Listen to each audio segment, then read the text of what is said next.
Greetings all and welcome to Dave's Craft Room. And on today's video, I have here my official DCR book club selection. This is Quilting the National Parks by Stephanie Forster. This is a book of quilt patterns inspired by national parks.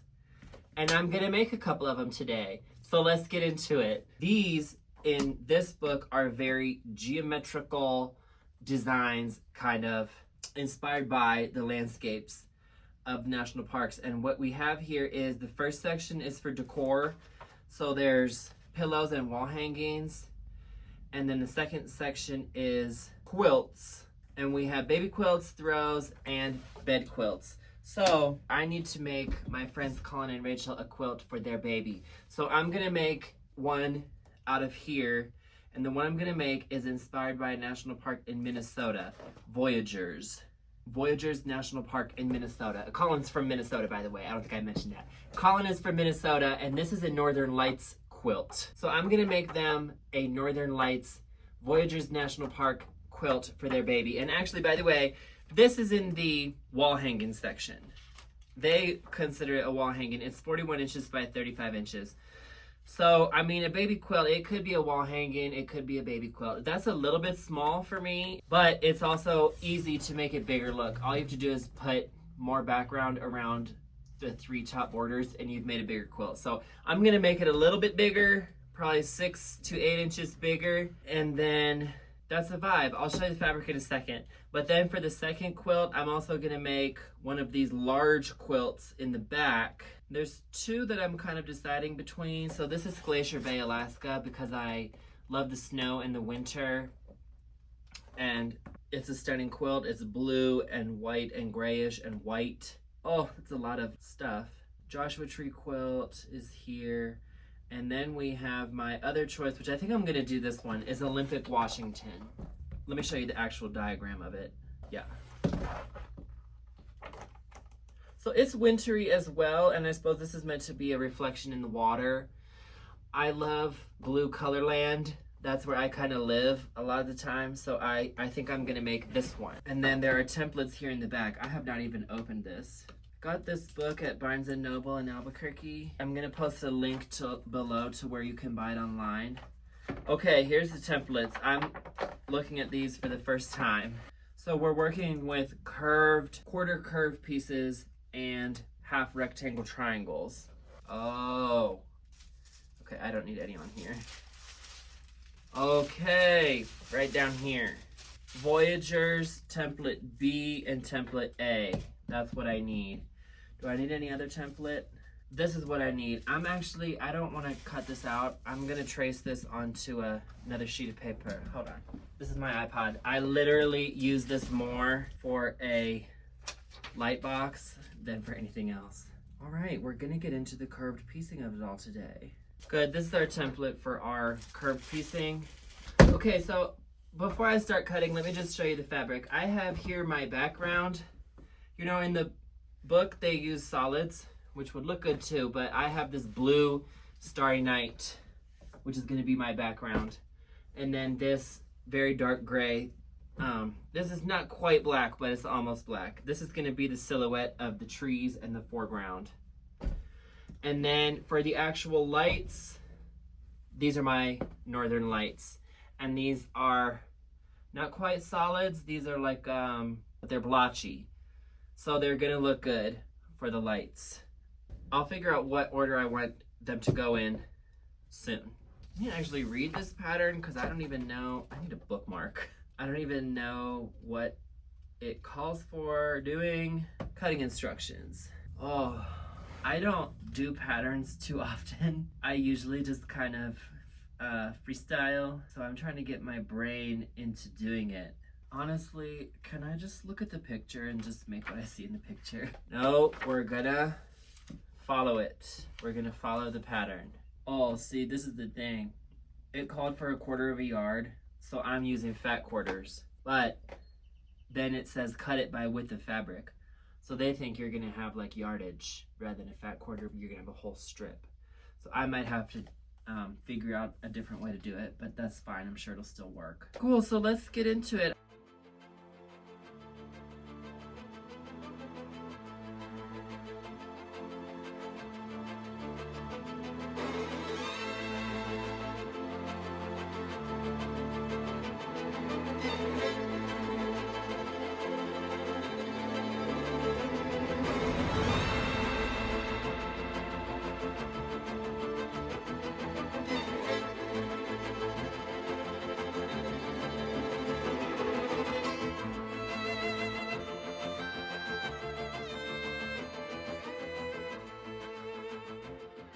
Oh, okay, we're done cutting. I guess the first step is gonna be assemble all our quarter curved pieces. The way I like to do my curves, especially these because they're small, I just match the center by creasing it there, crease the center, match up the crease, and pin it.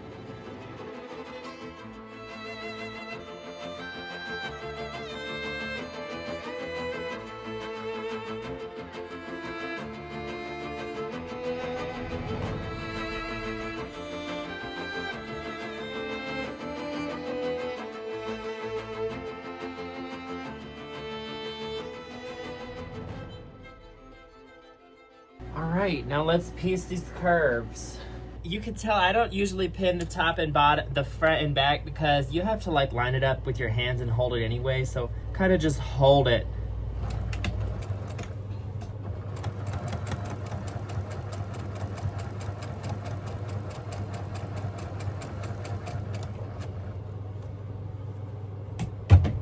And then with the end, line it up.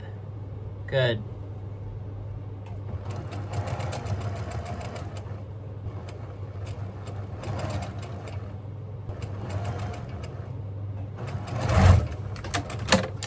Good, perfect. Now all we have to do is like 20 of them.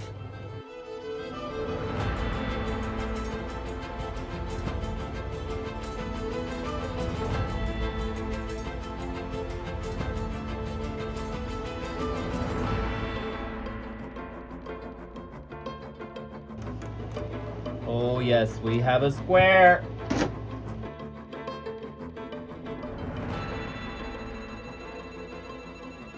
Good, we have our curved pieces done. What we need to do next is make our half rectangle triangles.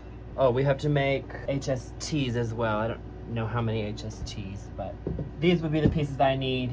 All right, so unlike half square triangles, in half rectangle triangles, we need to actually worry about the orientation because they're not, you can't just flip them.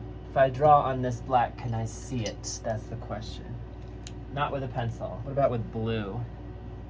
Oh yes, I can see if I use blue. Oh, right, because it's a rectangle. We can't do it like an HST. So you don't do two at a time, you do one at a time, according to these instructions. Couldn't you do them two at a time like this though? I feel like that would work. I think you can do an HST two at a time method, but I don't want to figure it out. I'm just gonna try to read the directions, do it according to the directions. All right, they really want me to cut these now.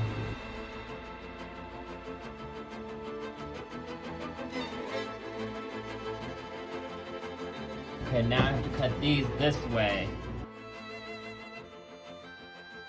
Good. All right, this does not have a right and wrong side. So I can actually just cut these either way and then flip them upside down. All right, I guess let's sew these up. Trim to 2.5 by 7.5 inches. So let me sew these up and then trim them.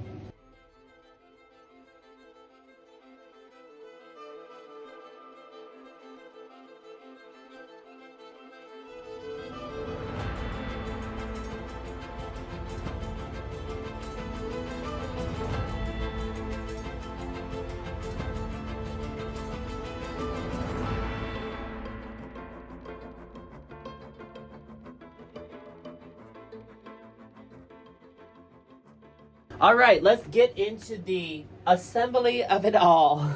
Oh, these were all supposed to be trimmed. I didn't realize these were supposed to be trimmed. I have to trim these. Okay, so to trim these, there's gotta be a 1/4 inch there. Oh, that's better. Let's just make sure we don't screw this up.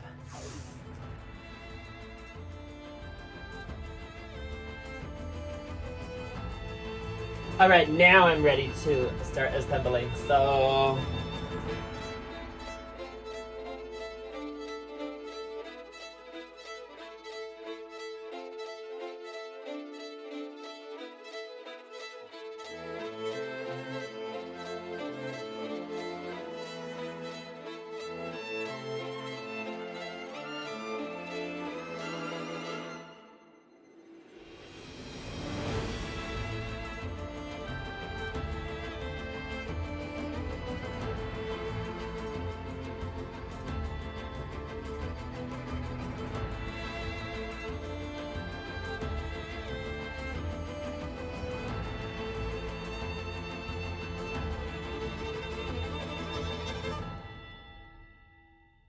What's wrong here? Something's wrong. Yeah, this is wrong. I'm gonna have to fix this later.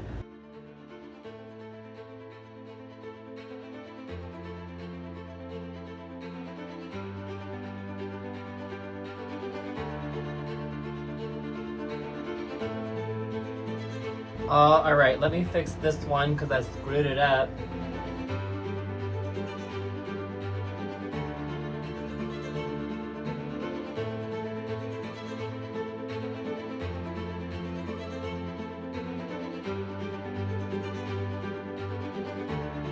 Alright, that's our Northern Lights block done. This is block 6. Next is time to make the trees.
.39" by 46 inches. So that's good. That's decent. I also added this strip on the bottom too, by the way.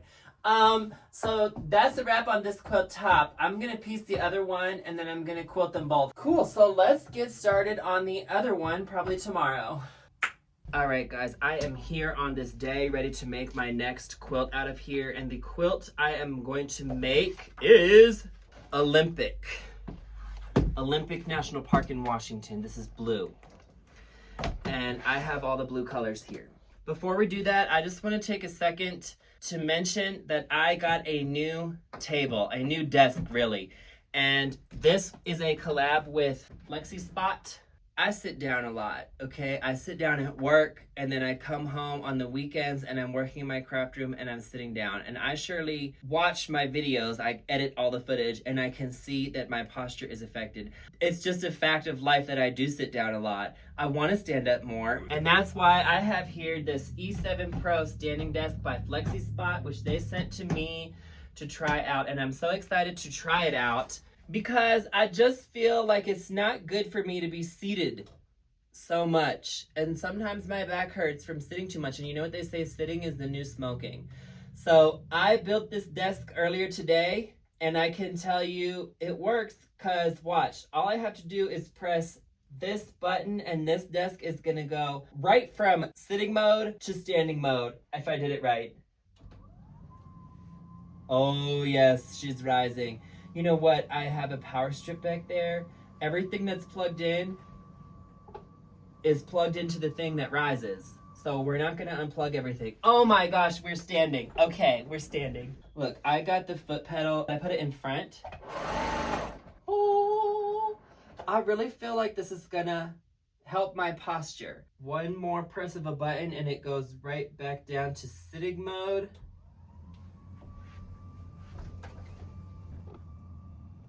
And we're gonna try it out today as I make this quilt. And by the way, there's a sale going on. I'm gonna post a link in the description box because there's a 4th of July sale.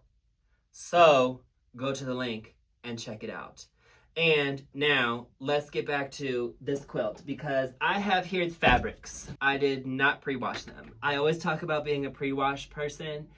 The thing about pre-washing is that I don't feel like doing it today because I just bought all these fabrics and I want to make the quilt right now. And in all honesty, it's really not that big a deal to pre-wash or not to pre-wash.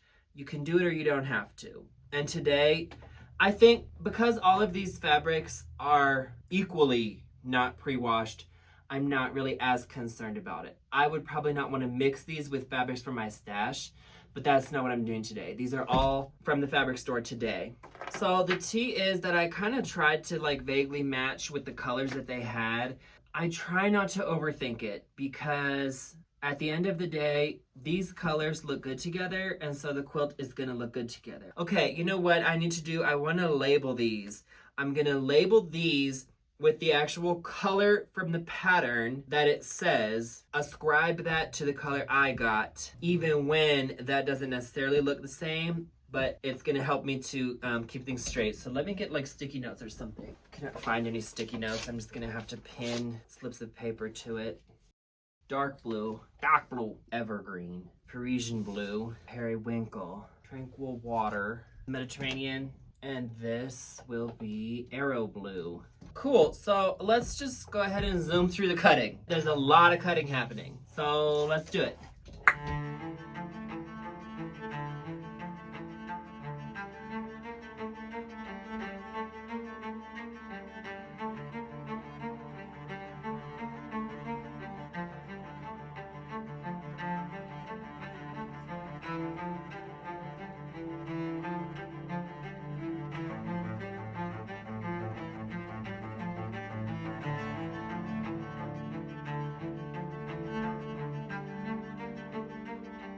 All right, it's gonna be time now to start piecing, and let's start with our half rectangle triangles.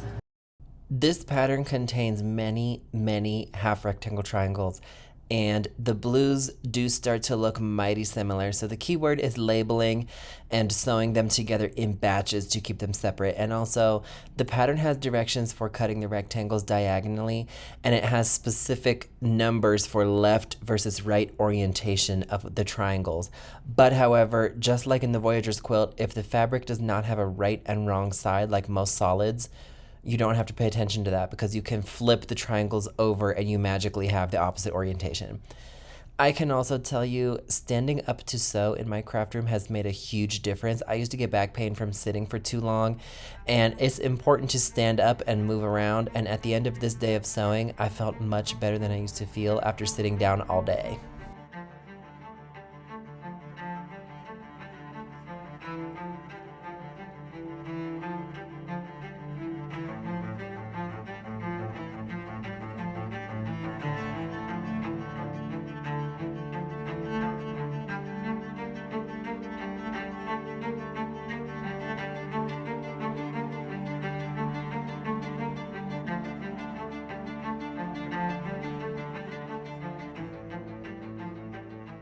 Oh, I have to trim this. I forgot to trim it! I cut it before I trimmed it.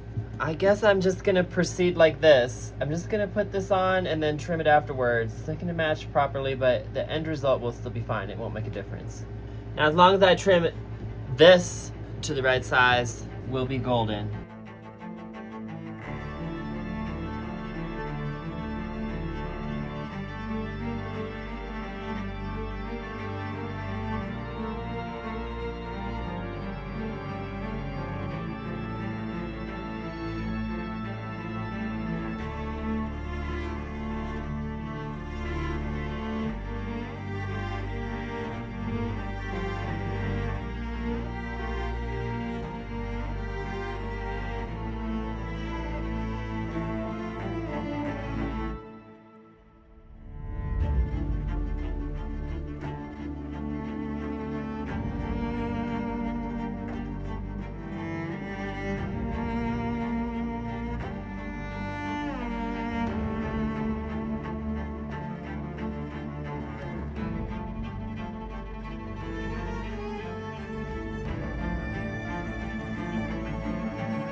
right, it's the second day, and the thing is, I want to put everything up before I start sewing it together because I want to get all of this out of the way. It's organized very precariously, so I need to actually get it organized, and then I'm going to start sewing. I'm at the point now where these go between each row, so, you know, to make the ripples of the reflection. I've got the recipe here, so let's get into it.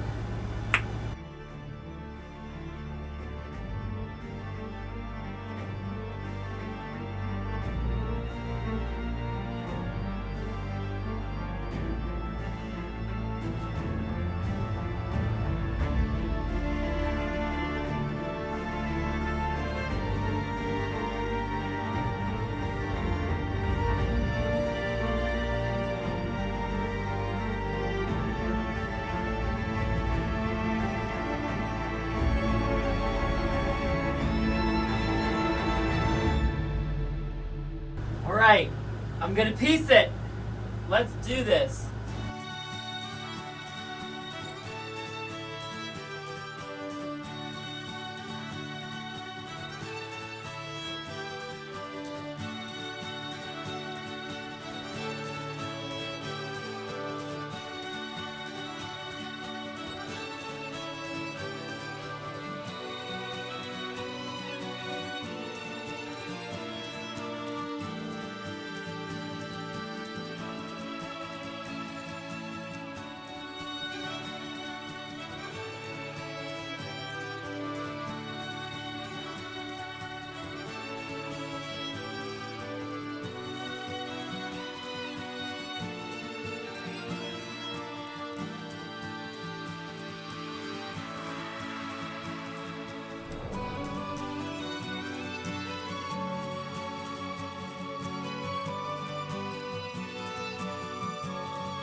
Not the power outage. Oh my gosh. Alright, the power is back.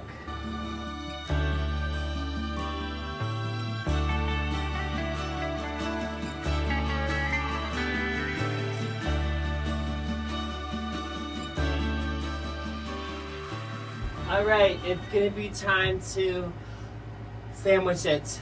And I have my Dream Green polyester batting here made of recycled plastic bottles, and then I have here the backing. This is flannel, gray flannel backing. So I'm gonna sandwich it now.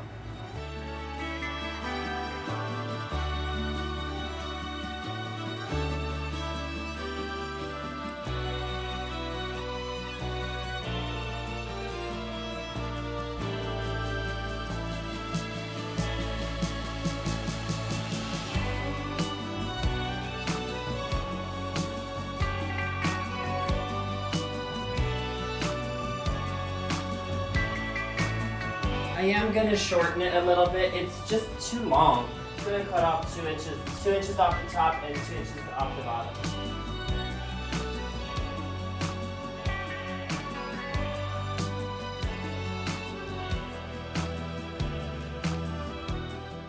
All right, people, we're on the second day of the sandwich phase. Oh, the sandwich phase. I'm hungry. I need to be in the sandwich phase.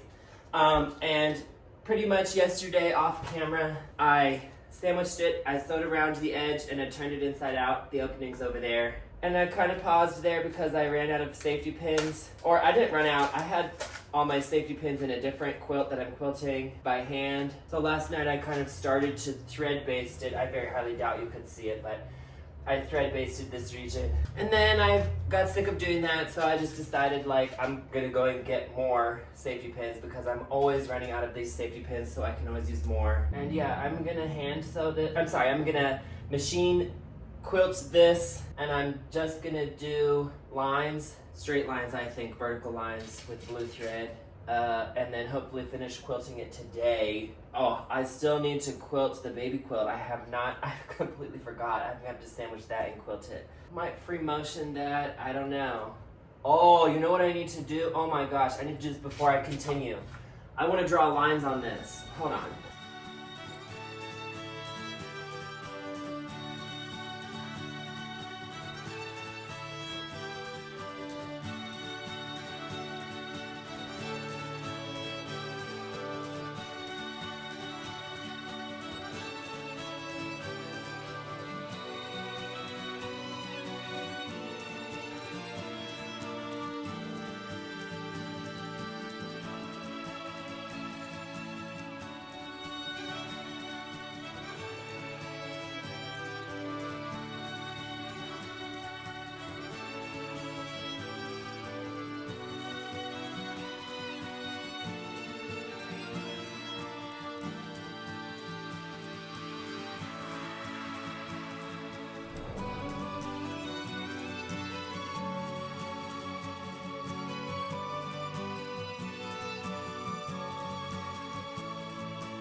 Oh, purple thread.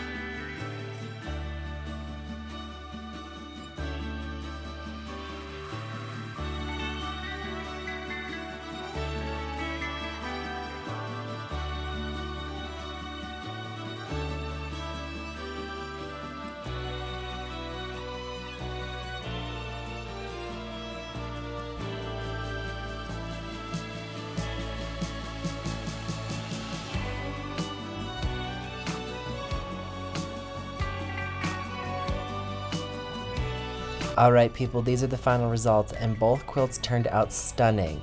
If you like these quilts, there's a lot more where that came from in Stephanie Forster's book, Quilting the National Parks. So, thank you for coming to Dave's Craft Room. Remember to like and subscribe to my channel, and please come again.